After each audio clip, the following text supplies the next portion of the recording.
북한의 핵 위협에 대해서 우리도 과소평가했고 미국 군부도 과소평가했습니다. 이제서 급해졌는데요. 초강경 대응을 하니 어쩌니 하는데요. 저는 북한에 대해서 직접적으로 군사적 타격을 하지 못한다면 나머지는 초강경 대응이 아니라 대응하는 척 아무것도 안 하고 있으면 그러니까 흉내를 그냥 내는 거라고 보고 정치적 쇼라고 봅니다.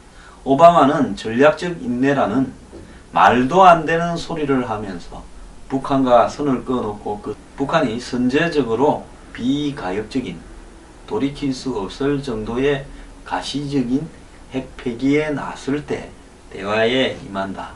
이런 어떤 부분으로 이렇게 해왔습니다. 그 사이에 북한은 핵기술만 훨씬 이렇게 발전시켜 버렸고요. 이제 2, 3년 지나면 미국 본토가 가능할 것이다 라는 이야기가 나오고 있습니다. 그래서 미국이 북한의 어떤 이 핵실험을 국제사회에 대한 도발로 규정하고 최대한의 제재를 통해 변화를 끌어내겠다라고 이야기를 하고 있지만은 강경 일본도에 대응을 하겠다 하지만 이런 어떤 미국의 입장이 북한의 핵을 이렇게 폐기시킬 거라고 보는 사람은 거의 없습니다. 자, 미국이 추가적인 북한의 제재에 대한 수단을 갖다가 지금 고민하고 나섰다 이렇게 이야기들이 나오고 있는데요. 자, 이런 부분을 통해서 북한의 핵이 없어질 거라고 생각하는 미국의 언론이나 전문가들은 누구도 없습니다. 자, 힐러리와 도널드 트럼프가 이 부분에 대해서도 지금 서로 간의 대선에서 비방전을 전개하고 있습니다. 트럼프는 북한의 핵실험과 미사일 발사가 오바마와 힐러리가 대북한 정책을 다루는 데 있어서 실패한 것이다 라고 이야기를 하고 있습니다. 자, 미국의 주요 언론들은 북핵 기술 진전을 우려하는 과거와는 다른 대북 정책의 필요성을 말하기 시작했습니다. 이게 오늘 말씀드리고자 하는 핵심 요지인데요. 매우 중요한 부분입니다. 워싱턴 포스트는 국제사회의 광범위한 규탄 속에서도 김정은은 미사일 실험을 계속하고 맞서고 있다. 실제로 기술적 진보도 이룬 것으로 보인다. 이제 새로운 대안을 모색을 해야 될 때다. 라고 이야기했습니다. 월스트리트 저널은 북한이 2, 3년 정도면 핵미사일로 미국 본토를 공격할 수 있는 능력을 증명할 것으로 보인다면서 기존의 대북 정책으로는 김정은 위협을 억제하는 데 어려움이 있다. 이렇게 말을 했습니다. 일본도 지금 발빠른 대응에 나섰다고 하는데요. 자, 여기서 가장 중요한 것은 뉴욕타임스의 보도입니다. 박근혜 대통령은 김정은의 정신 상태가 통제불능이라고 이야기를 했습니다. 자, 그런데 미국의 이 가장 유명한 신문은 김정은은 미치기는커녕 너무 이성적이라고 보도를 했습니다. 누가 맞습니까? 자, 북한이 핵실험과 미사일 발사 등 이딴 도발을 강행하는 것은 생존을 위한 것이다 라며 선군 정치를 토대로 한 핵실험과 미사일 발사가 때로는 실패했지만 국제사회의 위기감 정폭과 자국 이익 실현 면에서 효과를 보고 있다라고 이야기를 하고 있습니다. 자, 뉴욕타임스는 대북 협상론을 본격적으로 이렇게 끌어냈는데요. 이 사설에서 제재의 성공 여부는 중국이 북중 교역 단절에 협력하느냐에 달려 있는데 그러지 않을 것 같아 라고 이야기하면서 상황은 어떤 형태로든 협상을 요구하고 있다. 이렇게 말을 했습니다. 뉴욕타임스는 지금까지 나온 대북 제재는 북한의 핵 발전을 제어하는 데 분명히 실패했다. 북한에 대한 물품 운송 전면 차단, 금융 시스템 접근 봉쇄 등 강공책을 내놓을 수 있겠지만은 이는 아시아에서 전쟁에 대한 공포를 키울 것이다 라고 썼고요. 이어서 제재가 아닌 다른 대안을 선택할 여지가 있다. 지금까지 해온 위협에 대한 보상이라는 측면에서 불편한 선택이지만은 북한이 원하는 의제를 놓고 협상을 재개하는 것이 방법이다 라고 말을 합니다. 북한의 핵의 전면 폐기가 아니라 핵 동결을 목표로 협상을 해야 된다라고 이야기를 하고 있습니다. 자, 이 뉴욕타임스나 워싱턴 포스트 같은 신문들은 힐러리를 지지하고 있는데요. 빌 클린턴이 이 울브라이트 국무장관을 자신의 임기 마지막에 북한에 보내서 김정은과 협상을 하려고 했습니다. 자, 그런데 미국 국방부나 이런 데서 반대하고 클린턴 후임으로 이렇게 조지 W 부시가 당선 가능성도 있고 해서 그렇게 하지 못했죠. 또 미국은 작년과 올 초에 핵 위기 이후에도 북한과 평화협정을 체결하는 문제를 놓고 문을 서로 두드리고 물밑 대화를 하고 있다라는 보도들이 되기 시작을 했습니다. 제가 뉴스 브리핑에서도 몇 번 이야기를 드렸어요. 자, 그러다가 국가정보국장이 이 문제와 관련해서 한국의 여론을 체크해 보려고 왔다 가기도 했다라는 이야기를 제가 말도 전해드렸었습니다. 자, 미국은요, 우리의 우왕이기는 하지만은 이 북한과 관련해서 전쟁을 할 의사를 이미 버렸습니다. 왜?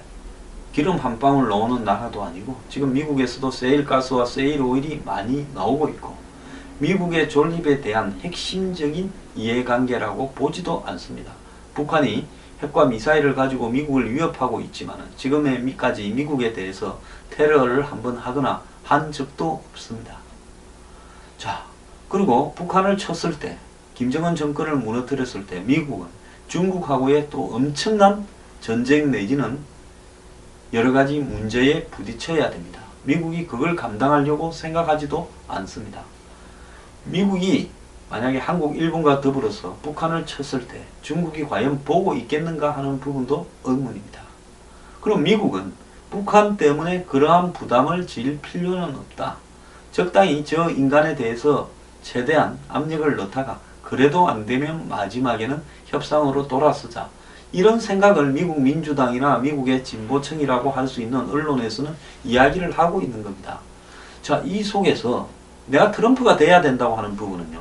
트럼프는 돈을 좀 올려달라. 돈만 올려주면 이 문제에 대한 합의를 우리와 할 수 있는 사람입니다.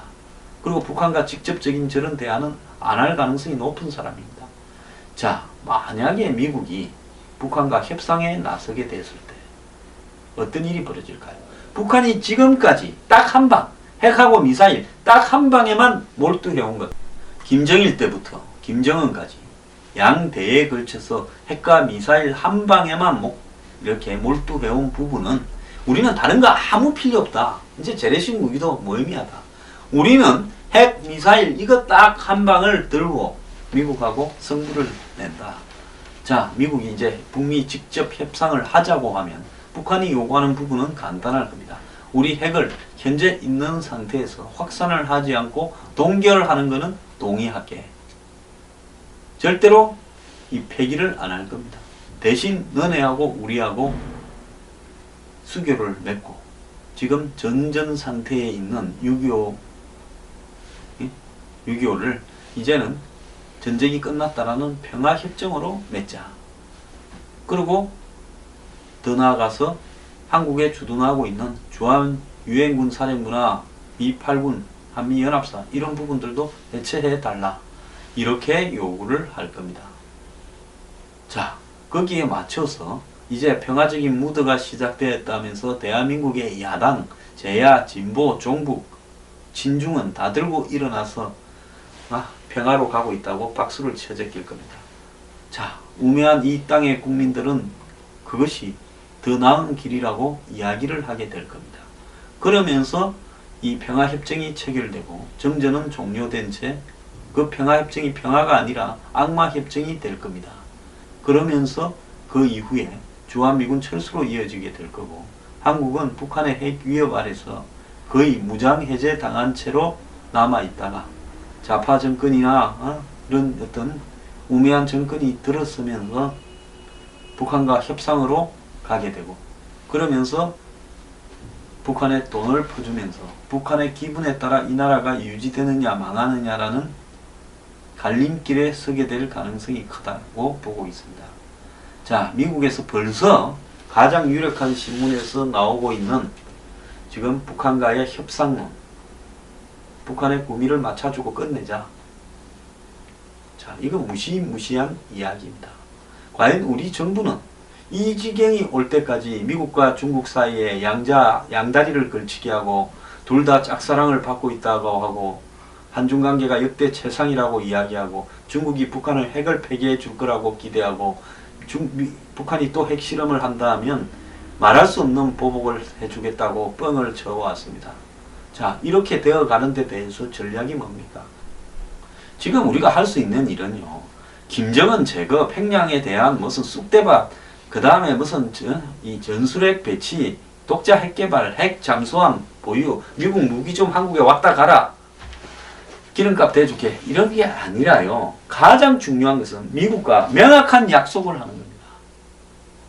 절대로 한국의 동의 없이는 북미 평화협정을 맺거나 핵 폐기에 대한 확정적인 제시 이전에 북한과 협상에 들어가는 부분에 대해서 반대한다고 이야기하고, 이걸 가지고 설사 미국과 최악의 관계에 갈 때까지라도 밀어붙여야 된다고 보고 있습니다.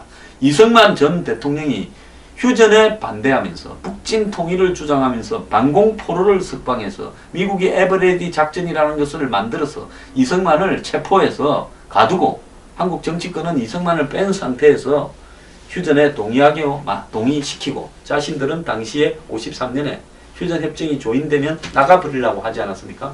이승만 대통령이 끝까지 버티면서 휴전협정에 당사자로 참여하지도 않으면서 결국 미국이 한국군의 전력화와 주한미군이 남아있고 한미 상호 방위조약이 체결되어서 한국군의 무장 수준을 높이고 안보를 계속 지원하도록 만들었기 때문에 오늘날까지 우리가 올 수 있었습니다. 저는 솔직히 신무기니 새로운 전략이니 무슨 북한에 대한 지도부에 대한 숙청 계획이니 참수 플랜이니 믿지 않습니다. 왜 안 믿느냐고요? 지금까지 했던 무수한 말 폭탄과 그 다음에 지금까지 있었던 숱한 방산 비리와 아무런 대안 없는 전략 전술을 구사해온 외교 당국과 지금 눈치 보기에 급급한 군의 야당 눈치, 종북 좌파들 눈치 보기에 급급한 군의 수뇌부, 이런 사람들을 바라보면서요, 한국이 그렇게 할 수 있다고 보지 않습니다. 우리가 가장 잘 할 수 있는 일은요, 미국과 북한과의 이런 협상에 나서지 않도록 명확하게 다짐과 다짐을 받고 미국을 붙들고 늘어지는 것이라고 보고 있습니다. 제가 이렇게 말을 하면 사대주의자니 여전히 비판을 하는 사람도 있을 건데요, 가장 현실적인 대안을 이야기를 하는 겁니다. 자, 오늘날 북한의 핵 문제가 회담으로 가버리는, 평화적 해결이라는 미명하에 회담으로 간다라는 것은 대한민국의 미래가 없어진다라는 말과 동일한 것임을 기억을 해야 될 겁니다. 대한민국 국민들요, 지금처럼 안보의식이 희박한 채로 정신없이 살다가는요, 순식간에 한국을 뺀 북미 간의 회담이 진행되면서 주한미군 나가버리는 사태가 벌어질 수 있습니다. 평화협정 체결이 북한의 핵이 정확하게 노리는 바입니다. 북한의 핵을 그대로 두고 평화협정을 체결해요. 자, 지금 대한민국은요, 이제 무기로는 북한을 당할 수 없는 상황이 되어버렸습니다. 어떻게 선제로 징후를 포착해서 타격을 해요? 킬체인을 해요? 만약에 한국이 북한이 좀 쏠 것 같다고 쇼를 하는데 선제 타격을 했을 때 한번 봅시다. 국제사회에서 어떻게 되겠습니까? 미국이 어떻게 하겠습니까? 자, 이 모든 것이 싫다면 미국 나가라 그러고요, 우리 독자적으로 핵을 개발하고 북한하고 붙어서 이길 수 있겠다 그러고, 거기에 따르는 모든 후유증, 즉 한국에 대한 외국의 경제 제재부터 압박, 이런 거를 다 이스라엘이나 이런 것처럼 버티어서 나가겠다 하고 해야 됩니다. 근데 이스라엘은 미국이 뒤를 받쳐주는 필수적 이해관계 때문에 그렇게 하는 거죠. 한국은 이 100% 개방 경제에서 과연 외국의 무역 제재, 경제 제재를 감수하고 핵을 독자적으로 개발해서 북한과 맞설 용기를 가진 사람이 있습니까? 한국 사회의 리더 중에요? 없잖아요. 뻥치고 다니지 말기를 바랍니다. 자, 미국에서 나오는 협상론에 대한 엄청난 경계, 이것을 무산시키는 것이 우리가 가장 먼저 해야 될 문제입니다.